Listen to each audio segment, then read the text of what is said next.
Welcome back to the One in a Million channel. My name is Eunice Chan, and as you can see, hair is wet. I'm actually waiting for my hair to dry before I can blow dry my hair. While I am waiting for the hair situation to get in a bit of control, I want to discuss with you about how do you spend and circulate money and the energy of abundance.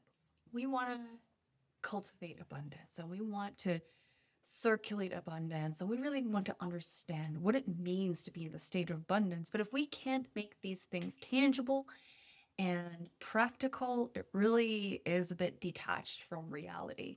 So today, I'm going to give you actual tips, actual things that translate to you being in a place of abundance when you're when you're circulating money, when you're sending money back into the society, and when you make purchases from a place that feels empowering to you. The reason I actually wanted to do this video in the first place was because there were a lot of people that says, you have to be in a state of abundance. You have to make purchases, make decisions as though you were abundant. And I've seen a lot of people make decisions and they're spending like they're abundant. They're spending like there's a lot of money in the bank account, including myself, with a belief that if you spend that way, you're guaranteed to get it back. And I want to discuss the nuances about that. So it's not about spending as though you're a millionaire already, even if you don't have the proof of that in your bank account. It's not about making frivolous purchases or mindless, impulsive spending. It's not about having to prove to yourself or having to prove to your nervous system that if I could just tough this one out, then I am holding the identity of abundance. Like if I could spend this dollar amount, right, then I declare that I am abundance and this is my identity. Like it's a little deeper than that. So I want to break this down for you today so that when you're sending money out in the world, it feels aligned to how you want to be circulating money that builds a relationship with money that feels strong, that feels empowering, that feels like it's so rewarding to you. Okay, are you ready? I know that was a really long intro, but I really wanted to preface that this is really for people who want to make this practical. Okay. So the first thing is before you send any money back into society and before you circulate money and you start buying things, really take an audit of the things that you own and the things that have value in your home that are under your ownership.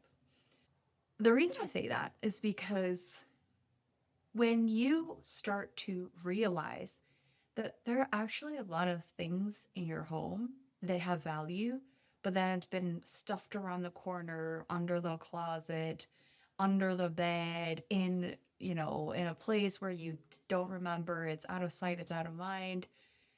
You don't really realize how much value you own. And that itself translates to you actually just don't know how much abundance that is already in your life, right? Are you taking care of those things? Are you taking things for repair? Are you evaluating how much value is already in your life so that if something doesn't fit you anymore, something that is not suitable for you anymore, are you actually giving that away? Or are you just completely forgetting or unintentional about the ownership of this thing?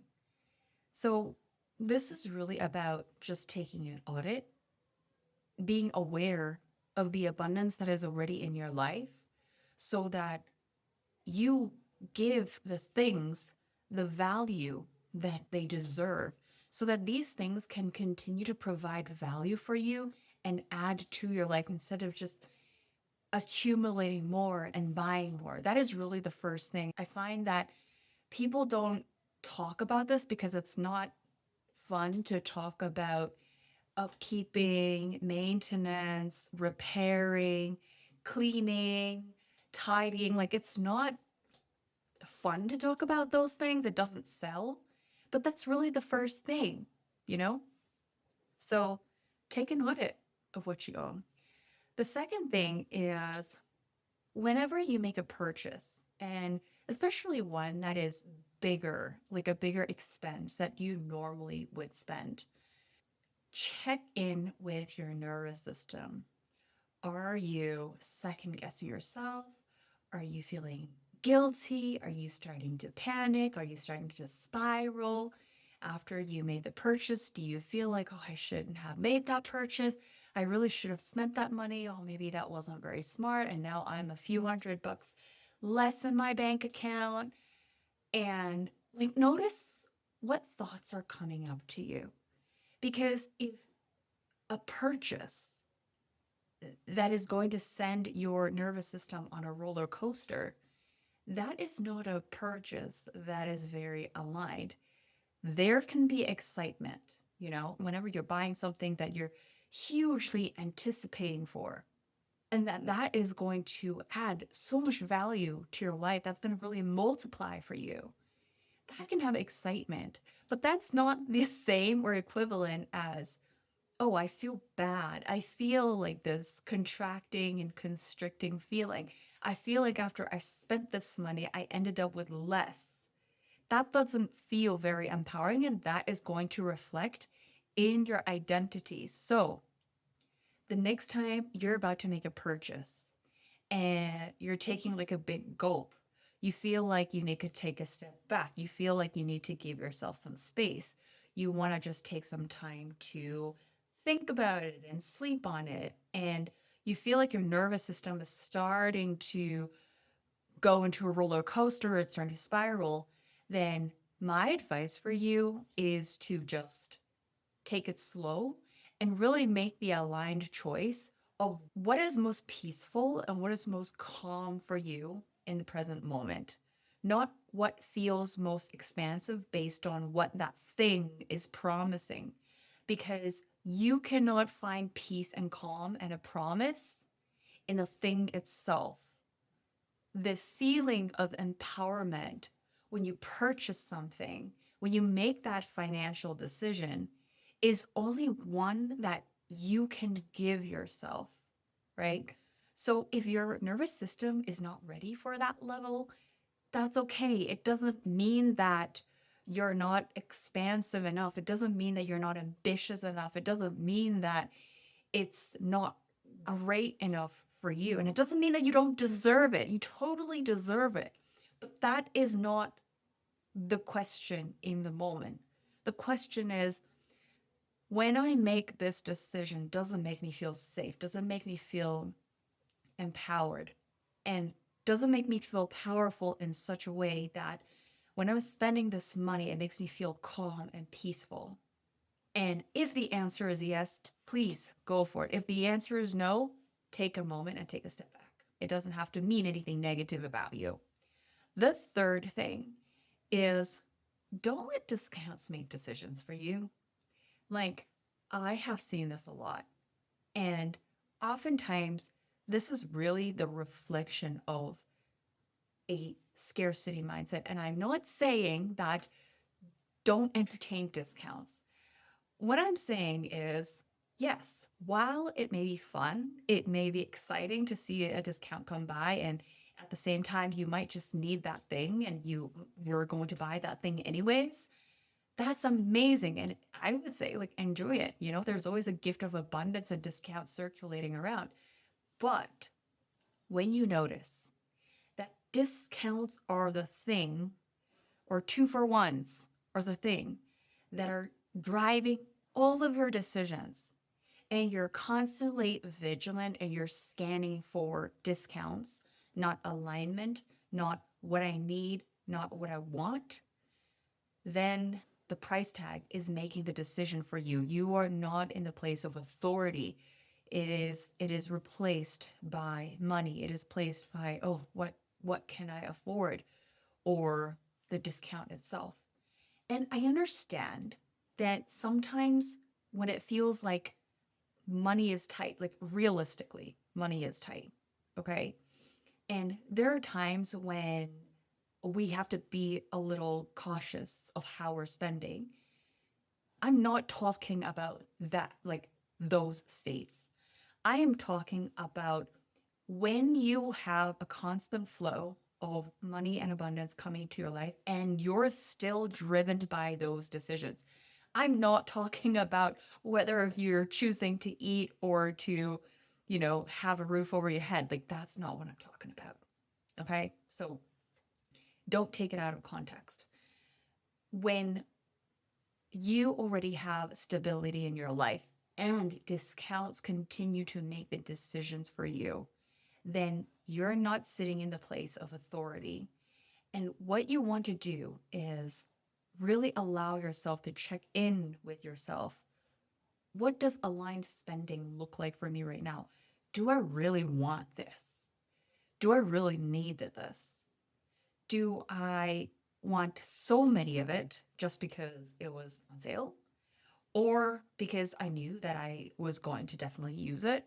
Is the discount driving all of my decisions, or am I the one sending the money forward, telling it where to go? If it should go left, it should go right, it should go to this place, it should go to, keep me safe. So you are the one in authority. You are the one calling the shots, making the decisions, not the price tag, not the percentage discount. I think the key here is to be very intentional about your spending, knowing that you are the boss of your money. The money is only flowing through you instead of looking at money as the boss, as the decision maker, asking it for permission. You are the one giving permission to yourself, spending it the way you think it should be spent. The fourth thing is to be able to trust yourself to handle things later. The way that I see this show up is that there are people who do not trust themselves to be able to handle things later. So they're worried about, okay, if there's a future expense and I don't want to pay that in the future, let me just hoard as much as I can right now and have as much of it as I want right now and not let go of things, not give things away, not circulate things, not donate things, but I'm just going to hoard it just in case, right? So if this is you right now, that is okay. I think the first thing that we really want to have around this is just awareness. And what are the underlying emotions underneath? What are those emotions telling us, right? Because when we develop this trust that, yeah, I'll be able to handle it later when the situation comes and when the expense comes and if I really have to spend it, I'll take care of that. My future version of myself will be able to take care of that. So you don't have to solve all your future problems right now. I understand the current version of yourself can handle it. So can the future version of you. And it's very important that you trust that. Because when you start hoarding things and you don't let go of things, there could be stagnant energy just waiting to accumulate in the household. You'll start to see clutter, all the things that you're holding on to. But when you're in the frequency of abundance and you're really living from that identity, there's a sense of like openness. There's a sense of relief that I'm not really that worried. Like, it's going to take care of itself. I'll take care of it. It's in my identity that I'll be able to deal with it. So I don't have to hold on to all the solutions right now. I can just let go. And if I don't need it, I could either give away, I could sell it, I could let that abundance circulate back to me in the form of an exchange of cash. Like that would be amazing. And so, really allow yourself to feel free to circulate things that you don't need or stop holding on to so many things. Thing number 5 is really recognizing that your abundance is an identity. It's not just the thing itself. What I found is that there are a lot of people who have identified so much with the value of things, and depending on the value of those things to validate who they are. What that looks like is, instead of having faith in myself, instead of seeing the value that I provide, instead of knowing that I am already high vibrational and that I'm already abundant and the things that come into my life is just going to multiply because I'm the multiplier, you'd rather put faith in the thing itself instead of relying on your own knowing and your own abundance. You're relying on the symbol of things. You're relying on the brand. You're relying on the objects. You're relying on the status to validate how good you can feel about yourself, when in fact, you've forgotten that you are the one that makes things valuable. So, an excellent example that I have, actually, it's so funny because my late mother, bless her, she always looked like $1 million. Like, she just looks so expensive everywhere she goes. And I made another video about, she just is fascinated about jewelry. She loves to wear jewelry. Like, she's just that kind of woman. She really carried them very well. What's interesting to me is that she would buy real jewelry, real gold, fake jewelry, fake diamonds, fake this, fake that. She's got like a mix of both. But you can never really tell whether what she's wearing is real because of the way she shows up, because of the way she presents herself, the way she speaks, the way she identifies herself, and the way she relates to people. So even if the thing that she's wearing is not real, it's not real jewelry, she's still going to somehow make it look really expensive because that's just the way she is. However, on the other hand, I've seen people wearing real brands, so like designer, like it just looks so unintentional and it just cheapens the brand. That kind of goes to show that it's not really about the brand itself. And I understand, while there can be a very high vibrational purchasing experience, you're really taken care of, you're attended for, the whole sales experience is amazing. That is where the high vibration is. But the object itself, while it may feel good, like the leather may feel good, it's really not going to do as much as you think without your energy to complement it. So, in the end of the day, you are the multiplier. You're the one that holds the vibration. You're the one that decides whether this thing is going to live up to its value or not. Yeah.